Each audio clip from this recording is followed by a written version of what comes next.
उन्हाळा स्पेशल थंडगार कच्च्या कैरीचं सरबत किंवा ग्रीन मँगो ज्यूस। आज आपण कच्च्या कैरीचं सरबत करणार आहोत। मी सुजाता। पारंपरिक पदार्थांमध्ये आपलं मनापासून खूप खूप स्वागत। उन्हाळ्याचा सीझन चालू आहे आणि खूपच गरमी वाढली आहे। अशावेळी कच्च्या कैरीचं सरबत असेल तर खूपच छान वाटतं आणि हे सरबत खूप झटपट तयार होतं। त्यासाठी एक मोठी कच्ची कैरी घेतलेली आहे, ती स्वच्छ पाण्याने धुवून घेतली। कैरी घेताना शक्यतो मोठीच घ्या। लहान कैरीमध्ये थोडासा कडवटपणा असतो आणि सरबत कडवट लागतं। या कैरीचं वरचं देठ आधी खाली काढून घेऊया। जो काळसर भाग आहे वरचा तो काढून, तिथलं चीक असतं ते काढून घ्यायचं। नंतर बटाटा सोलायच्या या यंत्राने आपण कैरी चांगली सोलून घेऊया। तिचं सगळं साल हिरवं काढून टाकूया। आता ही कैरी मी खिसणीवर खिसून घेणार आहे। तुम्हाला जर लहान फोडी करायची असेल तर तुम्ही लहान फोडीही करू शकता। फक्त कोळीचा भाग घेऊ नका खिसताना पण आणि फोडी करताना पण। अशा पद्धतीने खिसून घेतली कैरी।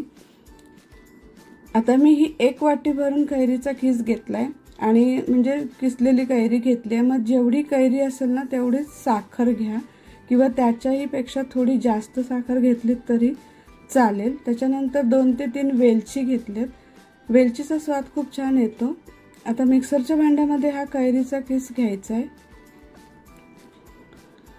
1 वाटी किस, त्याला 1 वाटी साखर घ्या किंवा कैरीच्या चवीनुसार तुम्ही साखर कमी जास्त करा। काही वेळा कैरी आंबट असते, काही वेळा कमी आंबट असते। साखर आणि 2-3 वेलची, त्यानंतर चवीनुसार मीठ घातलंय। 1 चमचा मीठ घातलंय। हे मी साधंच मीठ घातलंय। तुम्ही साधं मीठ आणि त्याच्यासोबतच काळं मीठही घालू शकता। अर्ध्या लिंबाचा रस त्याच्यामध्ये घालते। लिंबाच्या रसाने पण चव खूप छान येते। आता मी ह्या बिया ज्या आहेत लिंबाच्या त्या काढून टाकते आणि आता हे सगळे जिन्नस मिक्सरला फाईन एकदम बारीक असे वाटून घेतले। थोडं पाणी घालून वाटून घेतले। आता याच्यामध्ये 7 ते 8 ग्लास सरबत सहजतेने तयार होणार आहे। काही जण ह्याच्यामध्ये पुदिन्याची पानं घालतात। पुदिन्याच्या पानामुळे आपल्या सरबताला डार्क हिरवा रंग येतो, त्याचबरोबर एक वेगळी चव येते।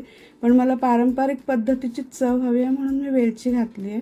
वेलचीचा स्वाद खूप छान येतो। त्याचबरोबर तुम्ही जिरं कुटूनही घालू शकता किंवा भिजवलेला सब्जाही तुम्ही ह्याच्यामध्ये एक वेगळी चव म्हणून घालू शकता। आता मला 2 ग्लास सरबत करायचं आहे। मग त्यासाठी मी 2 ते 3 चमचे हे वाटलेलं जे मिश्रण आहे ते घेते आणि त्याच्यामध्ये 2 ग्लास पाणी घालते। माठातलं थंड पाणी घातलंय, फ्रीजमधलं पाणी नाही घेतलेलं। हे चांगलं मिश्रण पाण्यामध्ये मिक्स करून घ्यायचं। त्यानंतर चव घेऊन तुम्हाला जर साखर किंवा मीठ जे काही जर वाटत असेल कमी अधिक तर ते तुम्ही घालू शकता, पण माझं हे प्रमाण योग्य आहे। आता 2 बर्फाचे खडे घेतलेत, सजावटीसाठी पण आणि थोडासा गारवा येण्यासाठी पण। त्याच्यानंतर त्याच्यामध्ये आपलं तयार सरबत ओतून आपण ते सर्व करायचंय। मी साध्या सोप्या पद्धतीने हे सरबत तुम्हाला करून दाखवले। तुम्हाला आवडल्यास नक्की लाईक शेअर करा आणि माझ्या चॅनलवर नवीन असाल तर चॅनलला नक्की सबस्क्राईब करा।